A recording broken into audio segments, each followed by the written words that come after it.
అందరికీ మన ప్రభువును రక్షకుడైన యేసుక్రీస్తు వారి పేరిట ప్రేమపూర్వకమైనటువంటి ప్రత్యేకమైన వందనాలండి. ప్రియులారా, కొంతమంది ఒక ప్రశ్న అడగటం అనేది జరిగింది. అదేంటంటే, బ్రదర్, నేను ఒక అమ్మాయిని చాలా ఇష్టంగా ప్రేమిస్తున్నాను. మరి నేను ఆ అమ్మాయిని వివాహం చేసుకోవాలనుకుంటున్నాను అని ఒక చెల్లెమ్మ అడగటం జరిగింది.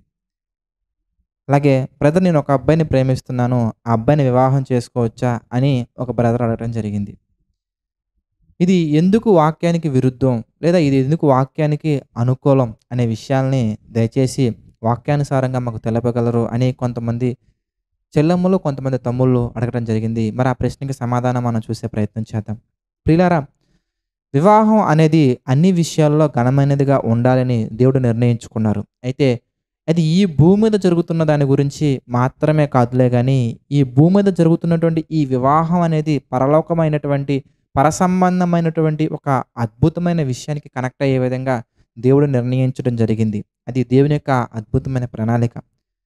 ఈ ప్రణాళిక మీకు క్లియర్‌గా, డీటెయిల్‌గా మీకు అర్థం కావాలంటే గనక దయచేసి మరి జేసీ చర్చ్ అందిస్తున్నటువంటి బైబిల్ స్టడీ కోర్సెస్‌లో మీరు జాయిన్ అవ్వండి. టోటల్‌గా మీడియం లెవెల్ వరకు మీరు ఆలోచిస్తే గనక 5-6 కోర్సెస్ వరకు ఉన్నాయి. మీకు అడ్వాన్స్ లెవెల్‌లో మీరు జాయిన్ అవ్వాలంటే 7+ కోర్సెస్‌లో మీరు జాయిన్ అయితే గనక మీకు అనేకమైన విషయాలు మీకు చాలా డీటెయిల్‌గా మీకు అర్థమవుతాయి. దయచేసి ఆ బైబిల్ కోర్సెస్‌లో మీరు జాయిన్ అవ్వండి. చాలా తక్కువ ఖర్చుతోటి అనేకమైన విషయాలు మీకు తెలియచేయడం జరుగుతుంది గనక ఈ అవకాశాన్ని వినియోగించుకోండి. అబౌట్ మ్యారేజ్, ఎలాంటి వ్యక్తిని వివాహం చేసుకోవాలి, ఎలాంటి వారిని చూస్ చేసుకోవాలి అనే విషయాలు మీకు ఈ డైలీ డివోషన్స్‌లో ఆస్కర్ బైబిల్ క్వెషన్స్ ద్వారా చెప్తున్నటువంటివి ఇంకా డీటెయిల్‌గా క్లియర్ ఎక్స్‌ప్లనేషన్స్ తోటి మీకు వాటిలో ఇవ్వడం జరుగుతుంది గనక దయచేసి ఈ అవకాశాన్ని వినియోగించుకోండి. ఇక మన సబ్జెక్ట్ విషయానికి వచ్చేసరికల్లా ప్రియులారా, ఈ యొక్క వివాహాన్ని దేవుడు ఏర్పాటు చేసినప్పుడు ఒక స్త్రీని, పురుషుని వారి వారి బాధ్యతలతోటి వారికంటూ కొన్ని కుటుంబపరమైన బాధ్యతలు అప్పగించి, పరలోక సంబంధమైన బాధ్యతలు అప్పగించి ఎన్నో ఒక అద్భుతమైనటువంటి ప్రణాళిక దేవుడు స్త్రీ పట్ల, పురుషుల పట్ల ఆయనకి కలిగి ఉండటం మనం గమనించొచ్చు. వారికి కొన్ని విధులు, కొన్ని ఆజ్ఞలు ఇవ్వటం కూడా మనం బైబిల్ ప్రకారంగా మనం గమనించొచ్చు. అయితే వివాహం చేసుకోవాల్సిన అవసరత ఏర్పడినప్పుడు, వివాహం చేసుకోవాల్సిన నెసెసిటీ ఏర్పడినప్పుడు దేవుడు నియమించినటువంటి పద్ధతిని ఒకసారి మనం బైబిల్‌లో నుంచి మనం ధ్యానిద్దామండి.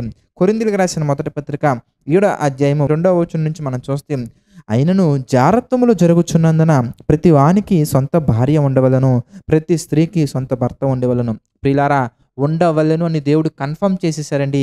ఇక దాంట్లో మనం ఎలాంటి సిస్టమాటిక్‌గా మనం కొత్త సిస్టమ్స్, ట్రెడిషన్స్ మనం తీసుకురాకూడదు. చాలామంది మాట్లాడుతున్నారు, బ్రదర్ మీరేంటండి పాతకాలం పద్ధతుల్లా మాట్లాడుతున్నారు. బ్రదర్, చాలామంది టెక్నాలజీ అప్డేట్ అయిపోయింది, ఫ్యాషన్‌లో అప్డేట్ అయిపోయారు, అలాగే ఉండే జీవన విధానంలో అప్డేట్ అయిపోయారు అని మాట్లాడటం జరుగుతుందండి. ఏవండి, మనిషి ఎన్ని రకాలుగా అప్డేట్ అయినా గానీ దానికి తగినట్టుగా పరిశుద్ధతలో ప్రతి ఒక్కరు అప్డేట్ అవ్వాలి. కాలం మారొచ్చేమో గానీ కాలాలను, సమయాలను తన స్వాధీనమందుంచుకున్న దేవుడు మారరండి. ఆయన అంటారు, నిన్న నేడు నిరంతరం. You can go wherever you go, weather 5G, 4G, 6G, 10G ఎక్కడికైనా వెళ్ళిపో.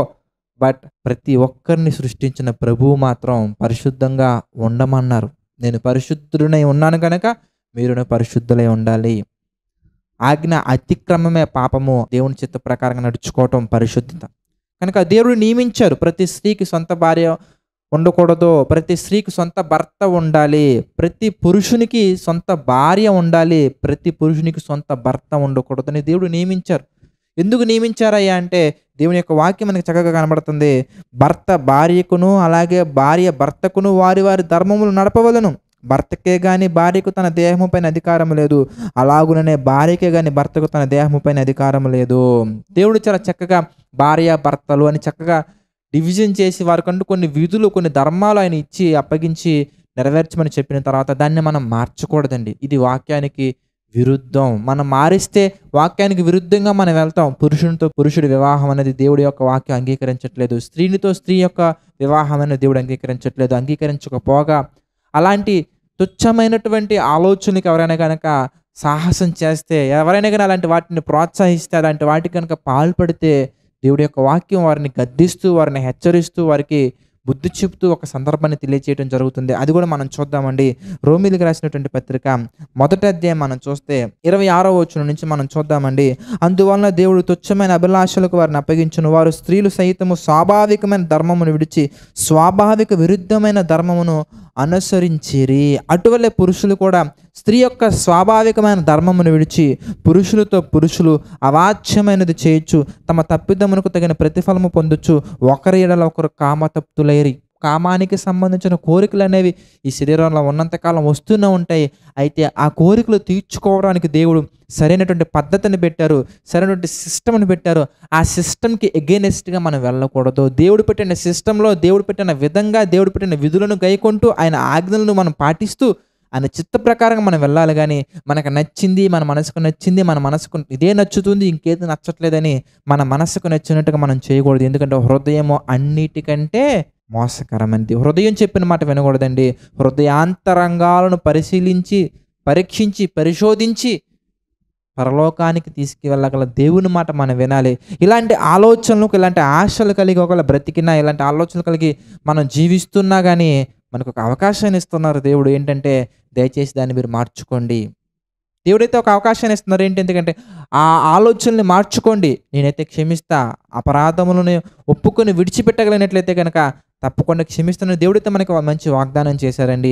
మన పాపాలను ఎన్నటికీ జ్ఞాపకం చేసుకున్నారు కనుక దేవుని సన్నిధిలోకి వచ్చి మీరు ఒకవేళ ఇలాంటి ఆలోచనలతో సఫర్ అవుతున్నట్లయితే కనుక, మనం ఇంతకుముందు ప్రతి ఒక్క మనిషి ఏదో ఒక విషయంలో పాపం చేస్తూనే ఉంటారు.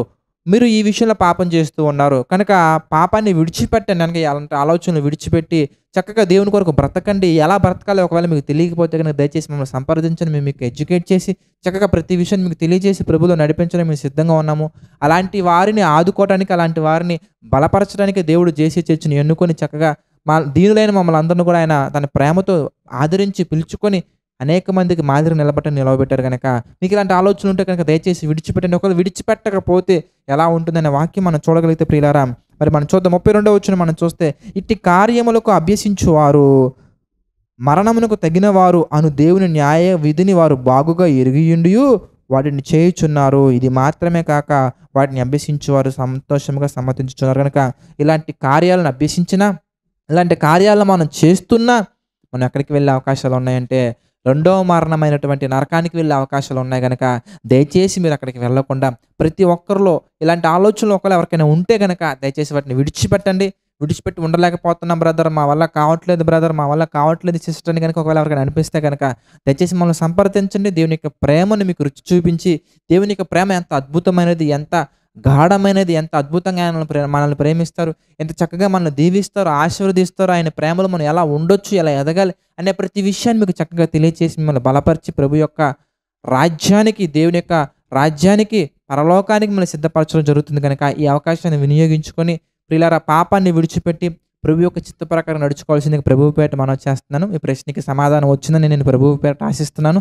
స్టిల్ మీకు ఏమైనా ప్రశ్నలు ఉంటే కనుక ఈ యొక్క అంశం మీద దయచేసి కామెంట్ సెక్షన్లో తెలియచేయండి, లేదంటే మమ్మల్ని వాట్సాప్ చేయండి, లేదంటే మాకు కాల్ చేయండి. మేము తప్పకుండా మీకు ఎక్స్ప్లెయిన్ చేస్తాం. ప్రార్థన చేసుకుందామండి. ప్రతి ఒక్కరు తలలో వంచి ప్రార్థనలో ఏకీభవించండి. దయగల తండ్రి, ప్రేమగల దేవ, అనేకమైన విషయాలు మాకు తెలియచేసి మీ చిత్త ప్రకారం నడిపిస్తూ ముందుకు తీసుకెళ్తున్నందుకు కృతజ్ఞతలు తండ్రి. ప్రభువా, ఈ యొక్క కార్యక్రమాలను జేసీ చర్చిని మా తండ్రి బలపరుస్తున్న తండ్రి, ఈ యొక్క కార్యక్రమాల్లో పాలిభాగస్తులు అవుతున్న ప్రతి ఒక్కరిని మీరు జ్ఞాపకం చేసుకుని ప్రతి ఒక్కరిని మీరు దీవించండి, ఆశీర్వదించండి తండ్రి.